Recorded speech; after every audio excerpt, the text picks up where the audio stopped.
Spartacus est mort, vive le PlayStation Plus. Et oui, ce nom vous dit quelque chose, c'est désormais officiel, on connaît les nouvelles formules PlayStation, elles sont au nombre de 3. Est-ce qu'elles vont concurrencer le Xbox Game Pass? Eh ben, c'est pas certain. C'est tout frais et c'est officiel, les offres PlayStation Plus et PlayStation Now vont désormais fusionner, ce sera à partir du mois de juin pour tous les joueurs en France progressivement. Et bien oui, Jim Ryan, le patron de Sony, l'a annoncé, il veut convertir les 50 millions d'utilisateurs des deux services à des offres beaucoup plus intéressantes et beaucoup plus larges. Et pour ça, eh bien, il va falloir peut-être repasser à la caisse, on fait le tour tout de suite des nouvelles offres. Et on commence par l'offre qui se veut l'offre de base, PlayStation Plus essentiel. Et bien grosso modo, c'est l'offre PlayStation Plus actuelle, elle restera d'ailleurs au même prix, 8,99 par mois ou 99,99 par an. Qu'est-ce que vous allez y retrouver? Eh bien exactement la même chose que l'offre actuelle, la possibilité de jouer en ligne avec vos amis, des réductions sur les jeux, et puis chaque mois des jeux à télécharger gratuitement, le tout en basculant automatiquement vers cette nouvelle offre si vous étiez déjà abonné. Mais attention, il y a des petites feintes. Eh bien Sony parle de 2 jeux à télécharger chaque mois, alors que nous étions actuellement à 3 voire 4 jeux certains mois. Et puis surtout, vous aviez accès à des jeux PS4 et PS5 si évidemment vous aviez la console. Quid de ces jeux-là? On ne sait pas. Autre chose justement pour les propriétaires de PlayStation 5 qui pouvaient eux bénéficier de la collection PlayStation Plus. Vous savez, c'est cette offre qui permet de jouer au grand succès de la PlayStation 4 comme Uncharted 4, The Last of Us, D3, Mortal Kombat, Call of Duty et bien d'autres, le tout gratuitement. Et bien cette offre, elle disparaît, il va falloir passer au tiroir caisse. Eh bien oui, parce que Sony a dégainé une deuxième offre, et là on passe à 13,99€ par mois, ou bien 99,99€ par an, c'est déjà plus intéressant, le tout pour reprendre l'offre PlayStation Plus essentielle, évidemment, et à cela s'ajoute 400 jeux PlayStation 4 et PlayStation 5. Ce sont des jeux maison, évidemment, issus des PlayStation Studios, qui sont de plus en plus nombreux, mais aussi de partenaires tiers, promet Sony. Les partenaires, on ne sait pas lesquels, les jeux, on ne sait pas lesquels, on sait juste qu'ils seront nombreux et que vous pourrez les télécharger sur votre console. C'est donc là qu'on devrait théoriquement retrouver ce fameux PlayStation Plus Collection avec tous ces jeux PS4, et c'est la réponse qu'on espérait quelque part au Xbox Game Pass, avec une offre très très large de jeux, mais toujours pas de rétro gaming. Et bah oui, pour le rétro gaming, il faudra encore une fois de plus passer à la caisse. Car la véritable fusion PlayStation Plus et PlayStation Now se nomme désormais PlayStation Plus Premium. Cette offre Premium cumule évidemment les offres essentielles et ultra, elle ajoute à cela 340 jeux, donc en rétro gaming. Reste à savoir si ce sera exactement le même catalogue que le PlayStation Now qui lui en comptait 700. On sait simplement qu'ils seront disponibles en téléchargement ou en streaming. Pas tous, malheureusement, certains en 1080, et évidemment, pas tout le catalogue, faut pas rêver. À cela s'ajoute une offre intéressante de la part de PlayStation, la possibilité de tester des jeux en version d'essai. Mais pour le moment, c'est un petit peu flou, on ne sait pas s'il s'agira de AAA, donc des fameux jeux potentiellement sortis Day One exclusivité PlayStation, ou bien des partenaires. Ça reste la grande interrogation. On ne sait pas combien de temps ils seront accessibles, ni si on aura accès à tout le jeu. Surprise, surprise. Et cette offre PlayStation Plus Premium a néanmoins un coût, 16,99€ par mois. C'est nettement plus cher que le Xbox Game Pass Ultimate, qui permet de jouer en cloud gaming à l'intégralité quasiment du catalogue sur smartphone et tablette. Là, vous pourrez simplement jouer aux jeux en streaming sur PS4, PS5 ou PC, comme c'était le cas déjà du PlayStation Now. Le seul intérêt, c'est qu'à l'année, le prix en revanche est plus intéressant, 119,99€. C'est pas mal, c'est quand même 2 fois plus cher que l'abonnement PS Plus actuel ou que le PS Now.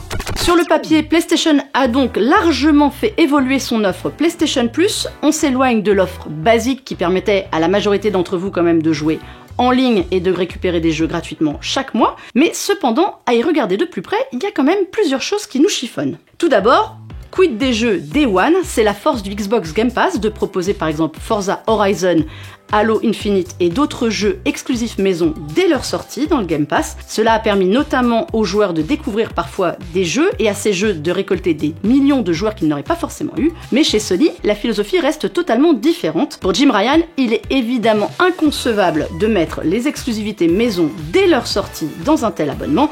Pour lui, cela casserait le cercle vertueux de la créativité. Le catalogue, d'ailleurs, on sait que c'est quand même le nerf de la guerre sur les offres de services sur abonnement, pareil. Eh bien, si vous aimiez le rétro gaming, ça va être un petit peu compliqué.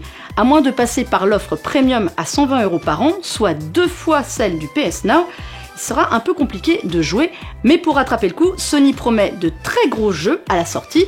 Vous pourrez ainsi récupérer Death Stranding, God of War, les 2 Spider-Man et bien d'autres titres à jouer sur PS4, PS5 ou PC. Et d'ailleurs, les joueurs PC, parlons-en, ceux qui avaient pris simplement le PS Now pour profiter des vieux jeux, eh bien, sur leur ordinateur, ils vont se retrouver avec une offre 2 fois plus chère, sans pouvoir profiter pleinement de toutes les avancées, puisque tout ce qui a trait au PS4 et PS5, par défaut, ils n'y auront pas accès.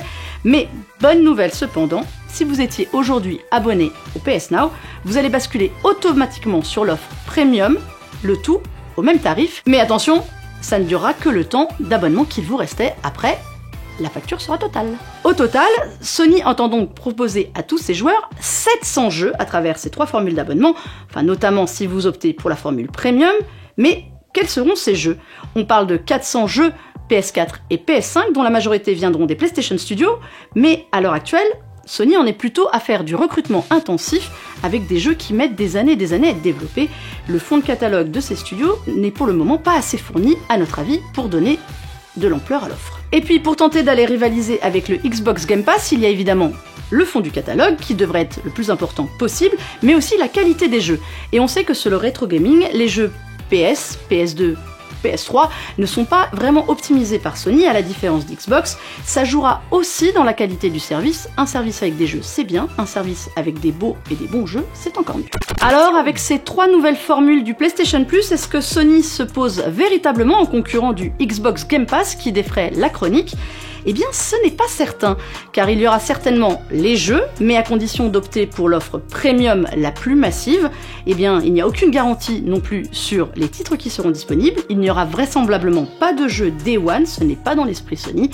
Et puis, il y a évidemment la qualité des jeux, comme on vous l'a dit. Et puis, évidemment, si vous jouez sur PC et que vous voulez profiter du service, eh bien, n'espérez pas trouver les versions, justement, portées sur PC des derniers jeux comme God of War ou Horizon Zero Dawn. Ce sont évidemment les versions console. A noter également que Sony parle de jeux en cloud gaming, on sait qu'ils ont les moyens techniques de le faire, mais ce ne sont pas des jeux auxquels vous pourrez jouer sur smartphone ou tablette. Pour cela, il faudra encore passer par le service PS Remote, et ça n'a rien à voir, c'est le contenu de votre console seulement. C'est donc tout nouveau, tout beau, les offres PlayStation Plus seront actives, on vous l'a dit, dès le mois de juin. D'ici là, on compte évidemment sur Sony pour éclaircir certains points encore un peu flous, notamment le catalogue, mais on a bon espoir de voir une véritable offre pour les joueurs qui veulent beaucoup de jeux PlayStation.